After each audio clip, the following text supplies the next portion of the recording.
Oh, here we go.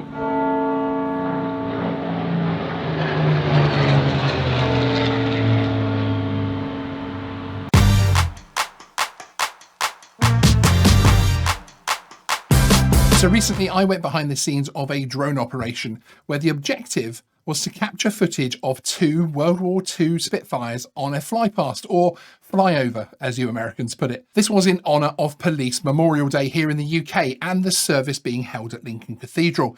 As you might imagine, this presents a number of challenges in terms of safety and capturing a small fighter plane on camera as it zips across the sky just above the cathedral itself. Just quickly, I wanted to give channel regular Andrew McQuillan and his team at CSD Productions a shout out for making this video possible. Regulars will know Andrew from his work with Drone Masterclass, who offer a range of drone training courses.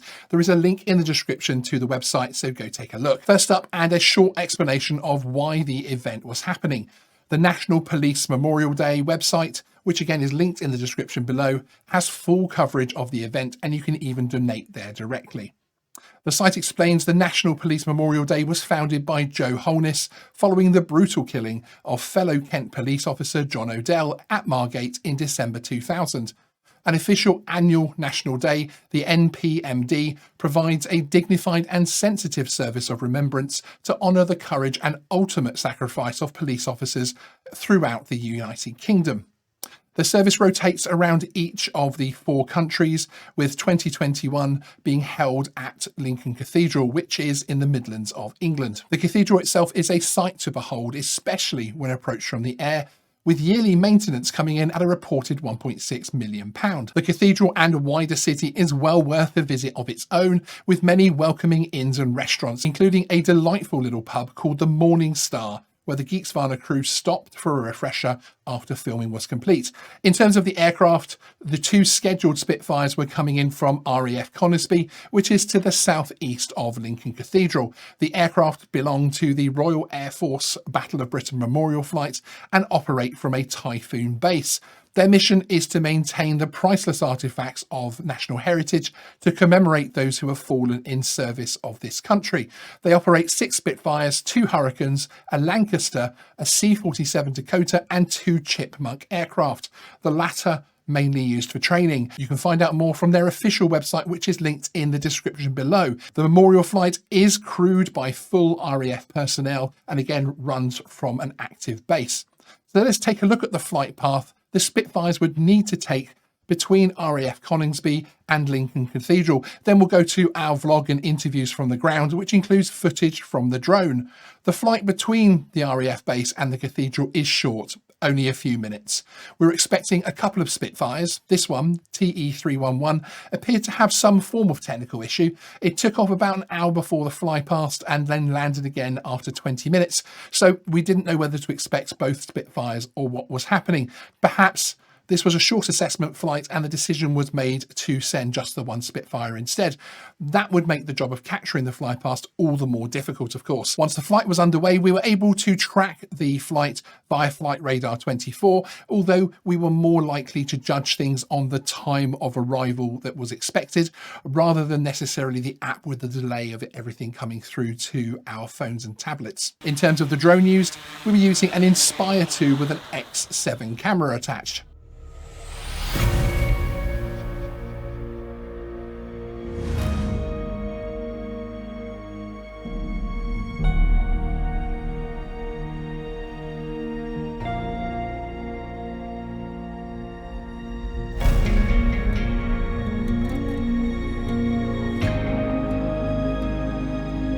It's a beautifully sunny day today. We're currently between a couple of FRZs for a couple of airports. There's also an FRZ app, of course, for the fly past itself. There's been direct communication between the drone crew and the pilot, so that they can avoid any kind of conflict, that type of thing.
set up the shot for the Spitfire because you can't do that on the fly. Okay.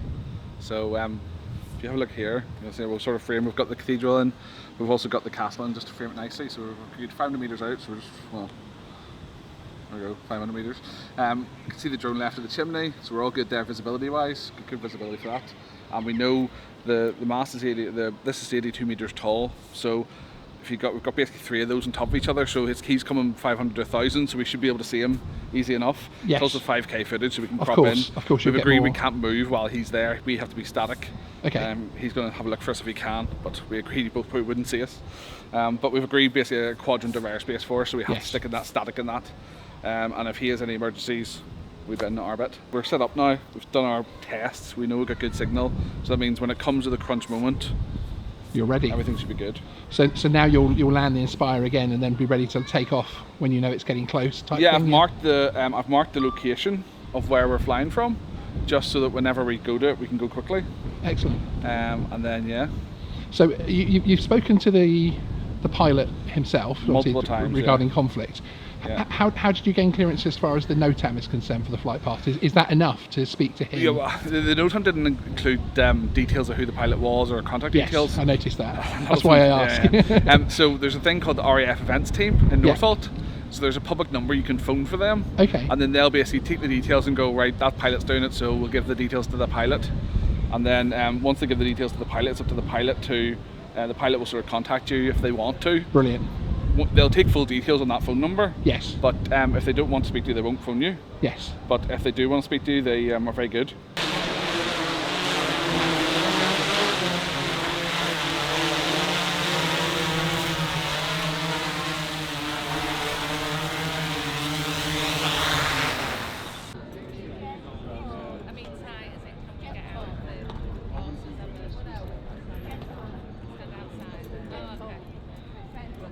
Okay, so we're just waiting for the Spitfires to take off from RAF Collinsby. The Inspire 2's ready to rock and roll. What kind of lens have we got on the I2 at the moment? X716. X716, very nice. So a bit of professional gear there. So yeah, so next up we'll be watching the I2 go up in the air into a pre-agreed airspace slot. So that the Spitfires will be coming over at about, you're saying about 900 to 1,000 feet? They've got 500 to 1,000. He's probably going to be around half of that, I would say. But he's going to come as low as he feels comfortable to, but it's hard for him to know. But he was cloud-based means we'd have to go lower, but no cloud-based really to talk about. Okay, so we just have word that the Spitfire is now on its way. So we're just prepping the Inspire for flight.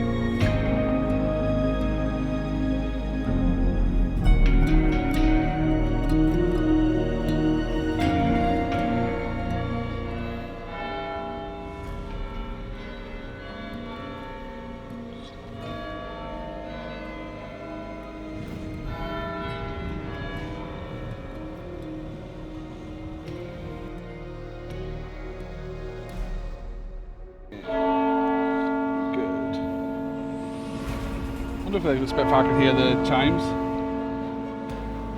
Oh, here we go.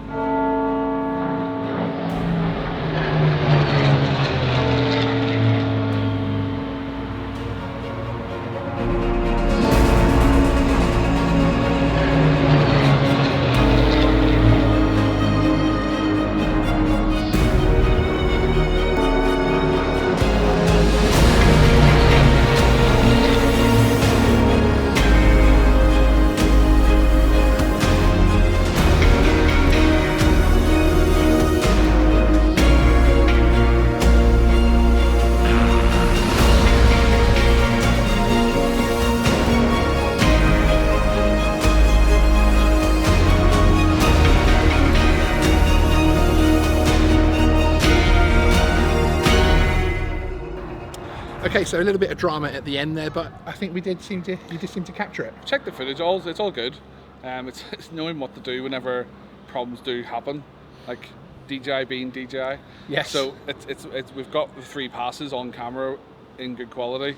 So we're very happy with the outcome in that respect. Most important thing is you've got it on camera, of course. It's never that easy, of course, when you're flying a drone.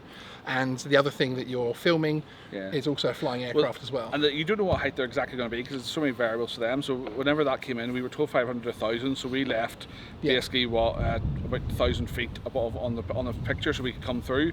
But so after he comes through the past the cathedral, he then banks up and right to avoid us, no doubt. Yes. But then goes up through the top of the picture. It's fine. It's still got it on camera. It's just ideally you don't want to go through the top of the picture. You want to go sides of the picture. And then the second pass was good, and the third pass is fine. It's absolutely fine. It's probably potentially the best one in terms of the sort of how the aircraft's moving. But the problem was it was actually in a return to home at the time, so we didn't. It was really. I mean, I'm not. I knew what the camera's going to do. It's going to look straight ahead and return to home. So I just adjusted that for what I thought it was going to be, and it did that successfully. And obviously, it proves the return to home works because it came back to the exact same point. Yeah. The only thing is, normally once it's reconnected, well, we reconnected within like literally half a second. But the problem was it wouldn't let me override the return to home, which normally does. I did a few things to try and make it let me do that. Wouldn't let do it. It wasn't a safety issue or anything, but it's just one of the things we'll log in our maintenance stuff and have a look just to make sure and look at the logs. But it's one of those things that really weird. Visual line of sight, very much so. No obstructions. Lincoln's not really somewhere with lots and lots of radio signal problems. Exactly. It's like a place like London, so weird. Yeah, it was a strange one, but again, it shows the experience because you were flashing across the controllers and the screen and the buttons to still try and get the shot and to keep everything safe at the same time. Yeah. And then it allowed to cancel return to home once you got fairly above us, didn't it? It sort of came back into it should. If it's going to let you, it should let you do it the whole time. It normally does as soon as you got reconnected. But the key thing is, I know what's going to do. So if I reposition the shot to compensate for the movement up of the gimbal from when I had set it, if I compensate for that, then I knew that I can concentrate and deal with getting it reconnected and getting it all back on normal while I just leave it recording. Exactly. But yeah, I've never had that before. I've had it disconnect before because various things can do that. But yeah, never had it where it won't. Once you're fully back connected, and that's the thing. We were full signal back connected within half a second, but wouldn't let me cancel. Anything that can be within your control should be within your control because of course there's so many variables that can happen when you're up there. For instance, we were, as you've seen in the video previously today, we were tracking the Spitfires on flight radar. There were supposed to be 2. 133 seemed to have a technical or something, so it was up for about 20 minutes and went back. And it was the second Spitfire that actually came across and did the flyby. I definitely say he was under 500 on that first flyby. He came down low with the cathedral, then he climbed really, accelerated really high and came out. And very exciting to see it come right across the top of us at the ground station point here. I think in their head they've got a 3D box around where we are, so they're just trying to, if they know the box is there and they're flying towards it, they're going to go up and around to get away from it. Exactly. It doesn't make for the best cinematic shot, but unless you're on a feature film where you practice all the runs and all that. Yes. So run and gun like this is, it's very hard to get a first shot. Exactly. When of course what he's doing is he's doing the fly pass. He's not concentrating on us getting good footage essentially, is he? So that's what was focused on. But also as well, just to say, because the thing is, the one thing that can sort of get you worked up with that stuff is we set static for that because that's what the agreement with this there was. But even if you were trying to track the aircraft, even with a wide lens, it's flying a lot faster than what a smooth cinematic shot will be. So that from being limited to their space over there, being stuck in the one spot at a certain height, you have to just do what you can.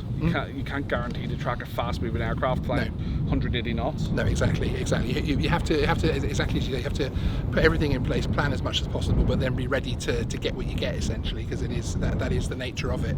And sometimes you'll walk away without any footage, unfortunately, but today, fortunately, there was. Yeah, we got all 3 passes, and also the thing is, it's 5.2 ProRes, so 5.2K, so we can crop in. So it's better to be wide and that switch to just crop in.